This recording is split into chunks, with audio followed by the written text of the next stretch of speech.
especially with a glass of ice cold milk. I'm going to give you the pastry chef's take on making the best possible drop cookies.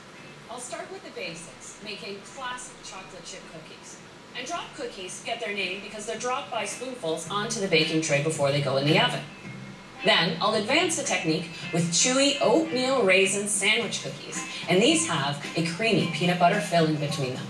Then I'll turn a basic drop cookie into an elegant dessert with warm peanut butter cookie cakes, and these have a melting caramel center. And if that wasn't enough, how about ice cream sandwiches? Making homemade chocolate ice cream to sandwich between two chocolate chip cookies. But now we have to start with the basics, the classic chocolate chip cookie. I'll start by measuring out half a cup of butter. That's 4 ounces by weight. And I find it's easier to measure by weight than putting my butter into a measuring cup. I've got exactly 4 ounces there. I judge a good chocolate chip cookie on that balance of crispy outside, chewy inside, sweetness to dark chocolate chips. And it's all about those nuances. I find to get just that right amount of sweetness, I need half a cup of granulated sugar and also half a cup of light brown sugar. It's easy enough to make drop cookies by hand, but an important step is this process called creaming. Using your spatula and rubbing against the side of the bowl, the butter and the sugar, to cream the butter and sugar together. And that lends structure to the cookies so they'll hold together, they won't crumble apart. And as soon as you see this creamy consistency, then you can add an egg. Because my butter was at room temperature, it's a good idea to have your egg at room temperature. At the same time, I'll add a teaspoon of vanilla and just blend this together. Okay, now for the dry ingredients. I'll add 1.25 cups of all-purpose flour. And now I'll share with you my signature ingredient to add to chocolate chip cookies, a tablespoon of cornstarch.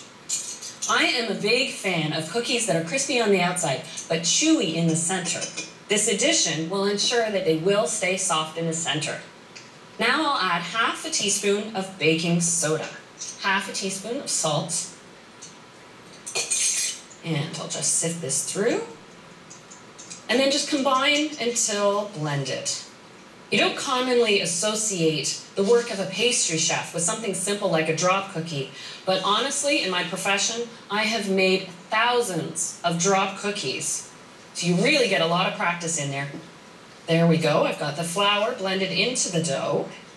And of course, where would a chocolate chip cookie be without the chocolate chips? I am using chocolate chips that are made for chocolate chip cookies, and they hold their shape. They also set up nicely after they've cooled. I find that 1.5 cups is the perfect amount. You need to have a bit of chocolate chip in every bite. That being said, if you're a big fan, a little bit extra is just fine. I also like to add 1 cup of chopped toasted pecans. So of course the idea here is to make sure that the chips and pecans are really worked into the cookie dough batter. You can really tell by this dough that every bite is going to get more than 1 chocolate chip. Okay, now it's time for scooping and dropping the cookies. The simplest technique is to just use a measurement of about 2 tablespoons. Quickly roll it in your hands into a ball shape. A question I get asked often about chocolate chip cookies is why you can make the same particular recipe, but they bake out differently. Sometimes they spread and sometimes they hold their shape. It's the room temperature butter you start with that impacts the way that bakes. To fix that, simply pre-shape your cookies, like I am now, and then pop the dough in the fridge for an hour. When it sets the dough, no matter how you started with your cookie recipe, they'll always bake out beautifully. Now, I fit 24 cookies on this one tray. Not that I'm going to bake 24 on one tray, but it takes up less space in the fridge when I chill them. I'll just pop these in the fridge to chill for an hour. And I have a tray that's already spent an hour in the fridge. As you can see, these are quite firmly set now, so I know they'll bake off evenly. A great tip to get ahead on your cookie baking is to actually make your batches, chill them like this, then you can actually pack them up together in resealable bags and freeze them. You need emergency cookies after a really bad day at school. Pull out 2 or 3, let them thaw for 20 minutes on the counter before baking, and you've got freshly baked cookies on the spot. So now, of course, I have to make room for the cookies to bake. So I'll put 12 on each tray. It's a good idea to leave about 2 inches space between each of the cookies in all directions. There we go, evenly spaced. I've preheated my oven to 325, and the cookies take between 15 and 18 minutes to turn a nice golden brown just around the edges.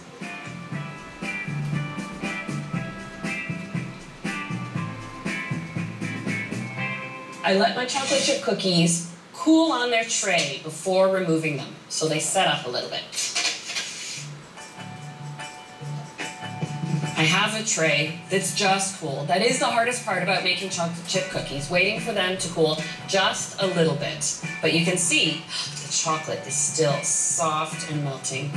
And the cookies are chewy all the way through. Every bite is going to have some chocolate chip and a little bit of that buttery pecan. So now that you've got some great tips behind making classic chocolate chip cookies, we can up the ante with oatmeal raisin sandwich cookies.